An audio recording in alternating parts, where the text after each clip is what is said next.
정제된 탄수화물이라고 보통 얘기하는데, 그 중에서도 특히 밀가루는 그 안에 글루텐이라는 성분이 있는데, 이 글루텐이라는 성분이 이게 뇌에서 많은 좀 문제를 일으킨다고 최근 연구에서 많이 밝혀지고 있는데요.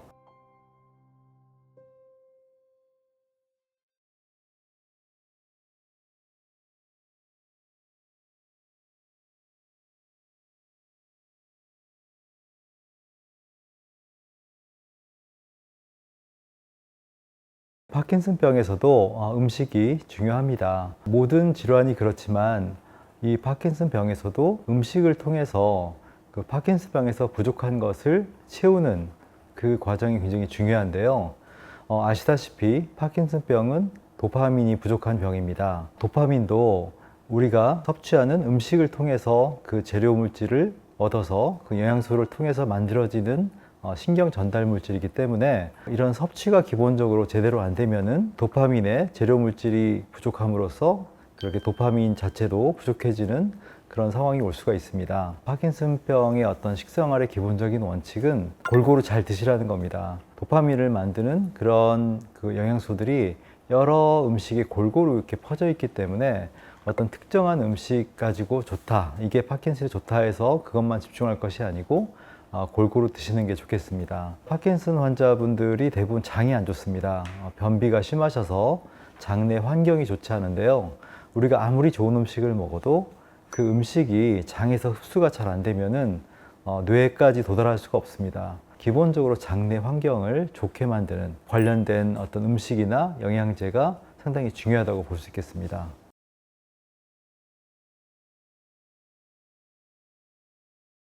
큰 틀에서 보자면 골고루 잘 드시는 게 중요한데요. 우리가 도파민이라는 그런 신경 전달 물질은 아미노산에 해당합니다. 그래서 그 아미노산이라는 것은 단백질에 의해서 나오는 거고요. 단백질은 물론 식물성 단백질도 있지만 동물성 단백질이 훨씬 더 우리가 효율적으로 더 적은 양에서 많은 어떤 아미노산을 흡수할 수가 있는데요. 이런 동물성 단백질이 많이 들어있는 육류가 기본적으로 들어가는 게 좋습니다. 좀 편식을 하시는 분들, 소화기가 좀 안 좋은 분들, 이런 분들은 고기를 잘 안 드시는 분들이 많아요. 그래서 제가 항상 편식하는 분들한테는 일단 정말 골고루 드셔야 됩니다 라고 하는데요. 골고루 드시는 대상에서 중요한 두 가지가, 하나는 말씀드린 육류이고 또 한 가지는 야채, 채소입니다. 도파민의 전구 물질이 여러 가지 아미노산이 있는데, 그 아미노산들이 동물성 단백질을 통해서 얻어지는 거라면 재료 물질들이 그대로 다 도파민으로 되는 게 아니고 그 과정에서 여러 비타민과 미네랄이 필요한데요.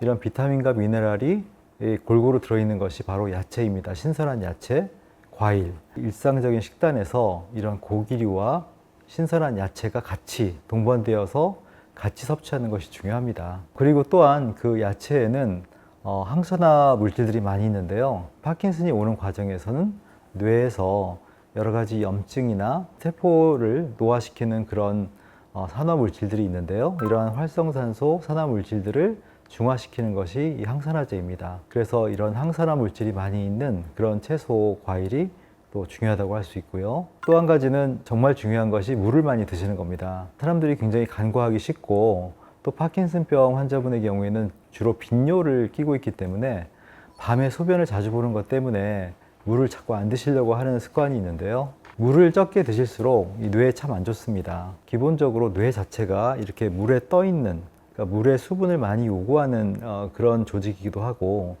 또 뇌척수액이라는 게 있는데, 이 뇌척수액을 통해서 그 뇌의 어떤 독소나 여러 가지 그런 그 부산물들이 바깥으로 빠져나가는 그런 하수구와 같은 통로 역할을 하는데, 이런 것들이 수분이 부족하면은 아무래도 그 뇌척수액의 흐름이 부족해지기 때문에 그런 뇌의 환경이 좋지 않게 됩니다. 밤에 소변 때문에 힘드시면은 저녁에는 좀 피하시고 오전이나 낮에 주로 집중적으로 물을 많이 드시는 게 좋을 것 같습니다.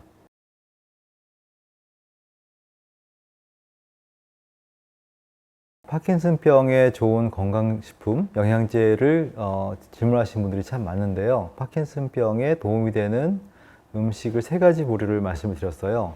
하나는 도파민의 생산에 도움이 되는 그런 재료 물질들, 그런 영양소가 많이 들어있는 육류, 항산화 물질이 많이 들어있는 그런 야채와 채소, 그 다음에 장에 좋은 음식. 이 영양제도 이런 그 세 가지 그룹으로 나눌 수가 있을 것 같습니다. 도파민 생성에 도움이 되는 영양제, 그 다음에 항산화제, 그리고 장에 도움이 되는 영양제.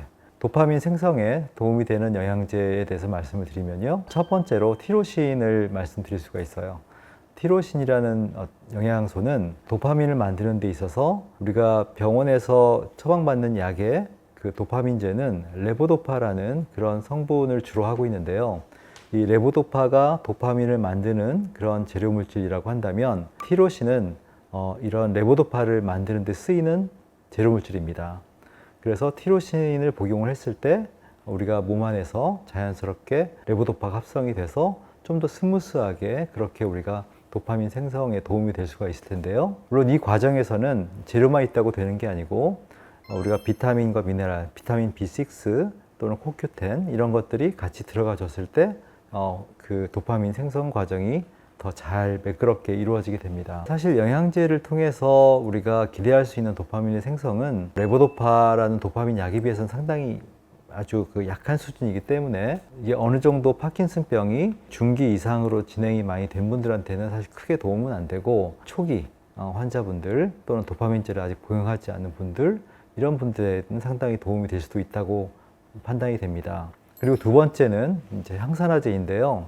예전에 비해서 훨씬 더 많은 그런 유해 환경 속에 살고 있기 때문에 미세먼지, 초미세먼지, 그 다음에 이런 바이러스로 인한 그런 것들이 굉장히 뇌에 많이 침범을 합니다. 이런 것들이 주로 뇌에 많은 염증을 일으키는데요. 그로부터 우리가 파킨슨병이 발병될 수 있는 그런 병리 기전이 있는데요. 이런 것들을 잘 막아주는 것이 항산화제입니다.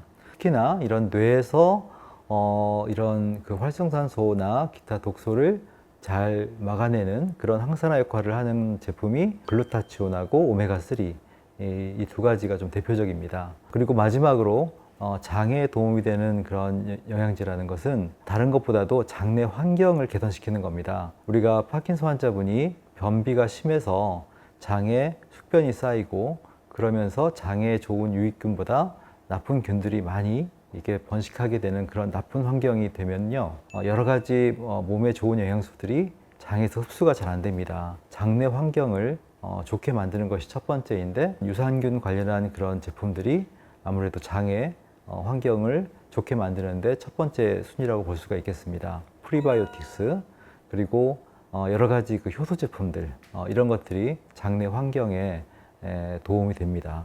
자, 그런데 이 세 가지 영양소가 다 도움은 되겠지만 모든 분들에게 다 똑같은 도움을 주는 건 아닙니다. 장의 기능이 좋고 우리가 영양소 흡수를 잘하고 변비도 없고 이런 분들은 굳이 이렇게 장에 필요한 어떤 그런 영양제를 드실 필요가 있는 건 아니고요. 또 마찬가지로 과일이나 이런 야채를 잘 드시는 분들은 굳이 또 따로 별도의 항산화제를 꼭 챙겨 드셔야 되는 건 아닙니다. 식생활 습관이나 어떤 몸의 상태에 따라서 거기에서 부족해 보이는 그런 영양제를 그것만 따로 해서 드시는 것이 적절하지 않을까 싶습니다.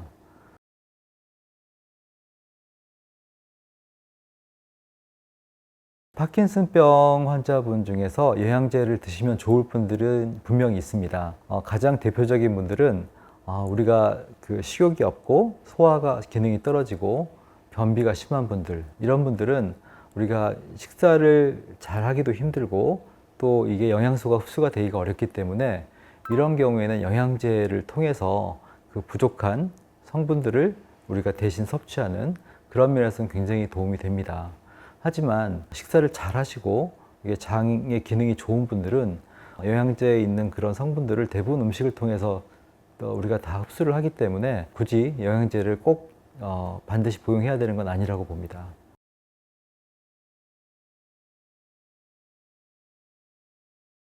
쉽게 말하면 밀가루 음식입니다. 정제된 탄수화물이라고 보통 얘기하는데 그 중에서도 특히 밀가루는 그 안에 글루텐이라는 성분이 있는데 이 글루텐이라는 성분이 이게 뇌에서 많은 좀 문제를 일으킨다고 최근 연구에서 많이 밝혀지고 있는데요. 보통 환자분들 중에 입맛이 없어, 그다음에 소화가 잘 안 돼, 이런 분들이 보통 보면은 끼니 때는 조금만 드시고 간식을 많이 드십니다. 간식류가 보면 주로 빵이나 과자나 그런 그 인스턴트 또는 그런 밀가루 제품들이 많은데요. 그런 것들이 사실 뇌에 좋지 않습니다. 그래서 정제된 탄수화물, 특히 밀가루 음식을 좀 피하시는 게 좋을 것이고요. 그 다음에 두 번째는 술입니다. 술과 담배 하면은 보통 일반적으로 담배가 더 몸에 안 좋은 얘기를 많이 하는데 파킨슨에 대해서만큼은 담배보다는 술이 확실히 안 좋습니다. 술은 직접적으로 뇌 쪽에 빨리 침투해서 뇌 기능에 여러 가지 문제를 일으킬 뿐더러 술은 저녁 때 우리가 마시게 되는데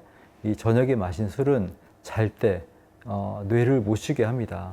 이 술을 마시고 난 날의 수면에서는 뇌가 제대로 휴식을 못하고 여러 가지 그런 신경 전달 물질을 생산을 못하기 때문에 더더욱 뇌에 좋지 않습니다. 우리가 술은 좀 최소화하시는 게 좋겠다 이렇게 말씀을 드릴 수가 있고요. 파킨슨병 환자분들은 연세가 많은 분들이 많다 보니까 아무래도 당뇨, 혈압, 고지혈증 같은 그런 대사성 질환을 같이 가지고 계신 분들이 많습니다. 근데 이런 경우에는 우리가 이런 성인병류, 이런 대사성 질환과 이런 뇌질환 쪽에서는 권장되는 식생활이 서로 상충이 되는 경우가 있는데요. 대표적인 것이 우리가 육류에 대한 것입니다. 콜레스테롤이 높은 분들 같은 경우 우리가 육류를 좀 피하는 그런 그 권고를 받는데요.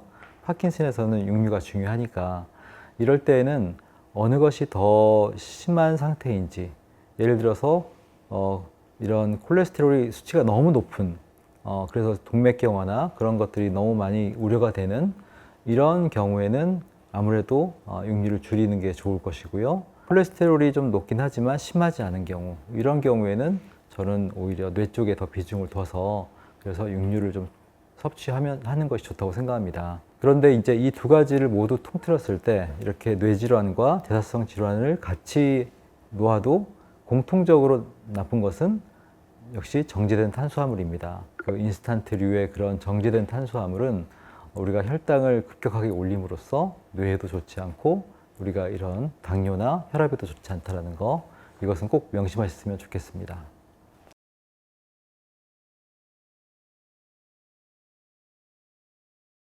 물론입니다. 네, 걸음걸이가 제일 중요하고요. 주로 이제 서동에 의해서 한쪽 다리가 끌리거나 아니면 균형을 못 잡아서 비틀거리거나 그런 건데, 다리가 끌리는 서동은 파킨슨밖에 없습니다. 뭐 중풍이나 다른 어떤 질환과도 명확히 구분이 되기 때문에 한쪽 다리를 끈다거나 균형을 못 잡는 거, 요 증상 플러스 몇 가지 증상이 더 있다면 이건 파킨슨으로 확진할 수가 있습니다.